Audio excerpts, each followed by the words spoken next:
مطلب ٹیکنیکلی طور پر سورج غروب ہی نہیں ہوتا، تو اس آیت مبارکہ میں غروب ہونے سے کیا مطلب ہے؟ اگر عین الحمیہ کو ایز اے استعار لیا جائے تو ہمیں ایک ایسی جگہ امیجن کرنی پڑے گی جو آنکھ کی شکل کی ہو اور کالے کیچڑ کی طرح گاڑی اور ڈینس ہو۔ اب ہم یہ دیکھنے والے ہیں کہ ذوالقرنین نے کون کون سی جگہ سفر کیے تھے کہ جن کا ذکر قرآن میں آیا ہے۔ سب سے پہلا سفر کہ جس میں ذوالقرنین ایک ایسی جگہ پر پہنچے جہاں سورج دلدلی چشمے میں ڈوب رہا تھا، اور جہاں انہوں نے ایک قوم دیکھی جن کے بارے میں سورہ کہف سورہ نمبر 18 آیت نمبر 86 کے مطابق اللہ تعالیٰ نے ذوالقرنین کو اجازت دی تھی کہ وہ ان لوگوں کے بارے میں اچھا سلوک کریں یا پھر سخت۔ اب یہاں آ کر سکالرز میں دو رائے پائی جاتی ہیں۔ کچھ سکالرز کے مطابق ذوالقرنین مغرب کی طرف گئے تھے جہاں بلیک سی واقع ہے،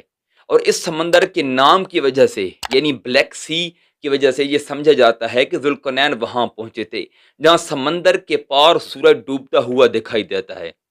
دوسرے سکالرز کے مطابق ذوالقرنین ایک ایسی جگہ پہنچے تھے جہاں واقعی میں کالا کیچڑ موجود تھا، لیکن انہیں ایسا لگا کہ سورج کالے کیچڑ میں ڈوب رہا ہے، کیونکہ آیت مبارکہ میں لفظ وجدہ آیا ہے، یعنی انہیں وجدان ہوا، انہیں اس کا خیال ہوا، انہیں ایسا لگا کہ جیسے سورج کیچڑ میں ڈوب رہا ہو، جیسا کہ ہمیں سورج غروب ہوتے ہوئے دکھائی دیتا ہے۔ حالانکہ سورج غروب نہیں ہوتا، کیونکہ یہ زمین اور سورج کی روٹیشن کی وجہ سے دن اور رات کا نظام قائم ہے۔ اب اگر آیت مبارکہ پر غور کیا جائے تو اس میں کہیں بھی سمندر کا لفظ نہیں آیا، اور اگر بلیک سی کو مراد لیا جائے تو حقیقت میں یہ بلیک سی ہے ہی نہیں، یہ ہم نہیں کہہ سکتے، کیونکہ کئی کلچرز میں سمتوں کو کلر کے ساتھ ایسوسیٹ کیا جاتا ہے، ملایا جاتا ہے، جیسے نیٹو امریکن کلچر کے جس میں مشرق کو پیلا یا سفید کلر سے، جنوب کو سرخ کلر سے، مغرب کو سیاہ کلر سے، اور شمال کو نیلا یا سبز کلر سے، اور ایزٹیک اور ماین تہذیبیں جو کئی سو سال پہلے گزر چکی ہیں، بلکہ ماین تہذیب کو تقریباً 4000 سال ہو چکے ہیں۔ ان تہذیبوں میں مشرق کو لال رنگ سے، جنوب کو پیلے رنگ سے، مغرب کو نیلے سے اور شمال کو سفید رنگ سے ایسوسیٹ کیا جاتا تھا۔ اس کے علاوہ اور بھی بہت سی تہذیبیں اور ثقافتیں ہیں جن میں ڈائریکشنز کو، سمتوں کو کلرز کے ساتھ جانا جاتا ہے، ایسوسیٹ کیا جاتا ہے۔ اس لیے بلیک سی یا پھر ریڈ سی سے مراد مشرقی یا مغربی سمندر ہو سکتے ہیں، کیونکہ بلیک سی یا ریڈ سی حقیقت میں کالا یا لال نہیں ہیں، بلکہ نارمل سمندروں کی طرح ہیں۔ اگر عین الحمیہ کو ایز اے استعار لیا جائے تو ہمیں ایک ایسی جگہ امیجن کرنی پڑے گی جو آنکھ کی شکل کی ہو اور کالے کیچڑ کی طرح گاڑی اور ڈینسڈ ہو، جیسے دلدل ہوتی ہے۔ عربی لفظ عین کے بہت سے معنوں میں ایک معنی آنکھ بھی ہوتا ہے، جیسے کہ سورہ نمبر 7 آیت نمبر 116 میں موسیٰ علیہ الصلوۃ والسلام کا واقعہ ذکر ہو رہا ہے، وہاں لفظ عین سے مراد آنکھ لیا گیا ہے۔ اگر غروب کے معنی لیے جائیں تو اس کا مطلب ہے اتر جانا، ڈوب جانا یا پھر جذب ہو جانا۔ اب اگر دیکھا جائے تو سورج ایک جگہ تو غروب ہو رہا ہوتا ہے، لیکن کہیں طلوع ہو رہا ہوتا ہے۔ مطلب ٹیکنیکلی طور پر سورج غروب ہی نہیں ہوتا، تو اس آیت مبارکہ میں غروب ہونے سے کیا مطلب ہے؟ اب اگر اس پورے سنیریو کو ایک ایک کر کے دیکھنے کے بجائے اکٹھا دور سے دیکھا جائے تو آگ کی طرح گرم، کیچڑ کی طرح ڈینس اور آنکھ کی شیپ کی طرح جذب کر لینے والی یا کھینچ لینے والی جگہ، اب ظاہر ہے ایسی جگہ زمین پر تو ہے نہیں، کیونکہ زمین اور سورج کے درمیان کروڑوں میل کا فاصلہ ہے، تو ایسی جگہ کون سی بنتی ہے جو اس پورے سنیریو، اس پورے منظر نامے پہ فٹ بیٹھتی ہو؟ جو لوگ علم فلکیات یعنی اسٹرانومی کے شوقین ہیں وہ تو جان گئے ہوں گے کہ جہاں بلیک ہول کا ذکر ہو رہا ہے، مطلب حضرت ذوالقرنین کا پہلا سفر بلیک ہول کی طرف تھا، اور انہوں نے وہاں کسی سورج کو بلیک ہول میں غروب ہوتے یعنی جذب ہوتے دیکھا، اور بلیک ہول کے قریب انہوں نے کسی سیارے پر سفر کیا تھا جہاں انہوں نے ایک قوم آباد دیکھی۔ اور اگر آپ بلیک ہول کو دیکھیں اور اس میں کسی ستارے کو جذب ہوتا دیکھیں تو اس کی شکل ایک آنکھ جیسی بنتی ہے، یعنی بیضوی شکل۔ اضافی معلومات کے لیے بتاتا چلوں کہ زمین سے سب سے قریبی بلیک ہول جسے 20616 مونوسیروٹورس کا نام دیا گیا ہے، اور یہ مونوسیروس کانسٹلیشن میں لوکیٹڈ ہے، اور زمین سے تقریباً 300 نوری سال کے فاصلے پر واقع ہے، اور اس کا ماس 9 سے 13 سورج جتنا ہے۔ بہرحال یہ کوئی اتنا سپر میسو بلیک ہول نہیں ہے۔ اور اگر زمین کے سب سے قریبی سپر میسو بلیک ہول کی بات کی جائے تو وہ ہماری کہکشاں یعنی ملکی وے کے سینٹر میں واقع ہے، اور اسے سیگیٹیریس اے کا نام دیا گیا ہے، اور یہ زمین سے تقریباً 26,000 نوری سال کے فاصلے پر واقع ہے، اور اس کا ماس تقریباً 4 ملین یعنی 40 لاکھ سورج کے برابر ہے، اور اگر حضرت ذوالقرنین نے زمین سے سب سے قریبی بلیک ہول یعنی V616 تک کا سفر کیا اور انہیں ان کے پاس ایسی سواری تھی جو سپیڈ آف لائٹ سے سفر کر سکتی تھی، تب بھی اسے وہاں تک پہنچنے کے لیے 300 سال کا وقت چاہیے ہوگا۔ لیکن یہ ضروری نہیں، کیونکہ اللہ تعالیٰ نے حضرت ذوالقرنین کو طاقتیں دی تھیں، تو انہیں کائنات میں موجود وارم ہولز اور پورٹلز کا علم ہوگا، یعنی ایسے دروازے جو ود ان نو ٹائم یا پھر ود ان فیو سیکنڈز کہیں بھی پہنچا سکتے ہیں۔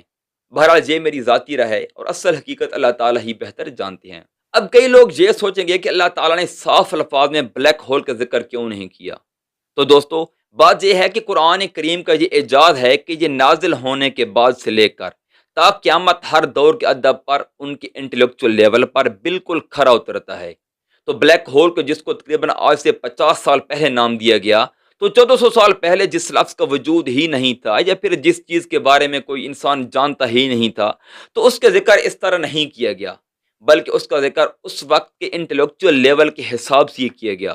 اور یہی وجہ ہے کہ پہلے کے علماء نے اس آیت کے معنی یہی لکھے ہیں کہ ذوالقرنین ایک ایسی جگہ پہنچے جہاں انہیں سورج غروب ہوتے دیکھا تھا۔ ایک ایڈیشنل انفارمیشن کے لیے بتاتا چلوں کہ بلیک ہول کی اصطلاح امریکن فزسٹ جان ویلر نے 1964 میں استعمال کی اور اس بلیک ہول کی اصطلاح کے پیچھے بھی ایک پوری کہانی ہے۔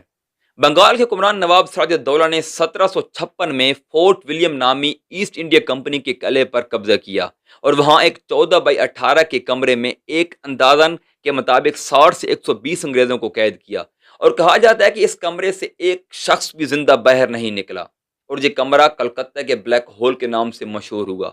اسی وجہ سے بلیک ہول کی اصطلاح استعمال کی جاتی ہے کہ ایک ایسی جگہ کہ جس کی کانٹیکٹ میں کوئی بھی چیز آ جائے وہ چیز غائب ہو جائے گی، جذب ہو جائے گی، اور وہ جگہ چیزوں کو جذب تو کر لے لیکن ان چیزوں کو باہر نہ نکالے۔ بلیک ہول اتنی ڈینس اور اس کی کشش شکل یعنی گریویٹیشنل پل اتنی زیادہ ہوتی ہے کہ اگر کوئی چیز ایون لائٹ یعنی روشنی بھی اس کے ایونٹ ہورائزن کو پار کر جائے تو وہ اس کی گریویٹیشنل پل سے نہیں بچ سکتی۔ مطلب بلیک ہول روشنی تک کو اپنے اندر کھینچ کر جذب کر لیتا ہے، اور یہ چیزیں کہاں جاتی ہیں اس کے بارے میں مختلف تھیوریز ہیں۔ کئی سائنٹسٹ نے بلیک ہول کے اپوزٹ وائٹ ہول کے تھیوری کو پیش کیا ہے، اور اگر کائنات میں بلیک ہول ایگزسٹ کرتے ہیں تو ڈیفینیٹلی وائٹ ہول کا ہونا بھی ضروری ہے۔ کئی لوگ کہتے ہیں کہ بلیک ہول پیرلل یونیورس میں یا پھر دوسری دنیا میں جانے کا راستہ ہے۔ بہرحال یہ تھیوریز ہیں۔ واپس آتے ہیں اپنے ٹاپک پہ۔ حضرت ذوالقرنین ایک ایسے سیارے پر پہنچے جو بلیک ہول کے قریب تھا، یعنی ایک ایسا سیارہ جو ایونٹ ہورائزن کے اس طرف تھا جہاں بلیک ہول کی گریویٹیشنل پل اتنی نہیں ہوتی کہ وہ اس سیارے کو اپنے اندر کھینچ لے، بس اس کو اپنے ساتھ جوڑے رکھتی ہے۔ اور اگر وہاں ایک ایسی قوم آباد تھی جس کے بارے میں ذوالقرنین کو فیصلہ کرنے کا اختیار دیا گیا کہ وہ اس قوم کے ساتھ اچھا سلوک کرے یا پھر ان کے ساتھ سخت رویہ رکھیں۔ حضرت ذوالقرنین کی اللہ تعالیٰ کے ساتھ اس بات چیز سے ایک بات ظاہر ہوتی ہے کہ یا تو وہ نبی تھے کیونکہ اللہ تعالیٰ وحی کے ذریعے انہیں بتا رہے تھے، یا پھر وہ ولی اللہ تھے کہ جنہیں الہام ہو سکتا ہے۔ ان کے نبی ہونے کے بارے میں کنفرم نہیں ہے، کیونکہ سلسلہ صحیح کی روایت نمبر 3185 کے مفہوم کے مطابق آپ صلی اللہ تعالی علیہ وسلم نے فرمایا، میں نہیں جانتا کہ ذوالقرنین نبی تھے یا نہیں۔ بہرحال جو لوگ اس سیارے پر یعنی عین الحمیہ کے پاس جا رہے تھے وہ انسانوں جیسی کوئی مخلوق تھے اور بہت ہی بنیادی شکل کے تھے، جیسے کہ زمین پر ننڈا ٹھل کے بارے میں کہا جاتا ہے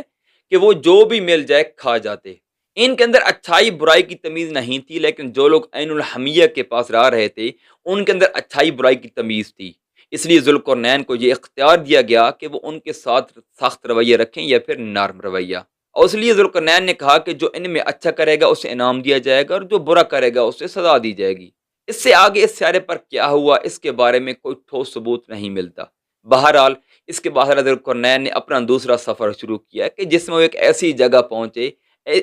پہنچتے ہیں جہاں سورج طلوع ہو رہا ہوتا ہے، اور وہاں پر بسنے والی قوم اور ان کے سورج کے درمیان کسی قسم کی اوٹ نہیں تھی، کسی قسم کی رکاوٹ نہیں تھی۔ اس قوم کے پاس سورج سے بچنے کے لیے کوئی خاص شیلٹر نہیں تھا۔ اس جگہ پر پہنچنے کے بعد حضرت ذوالقرنین کے ساتھ کیا ہوا یہ جانتے ہیں انشاءاللہ اگلی ویڈیو میں۔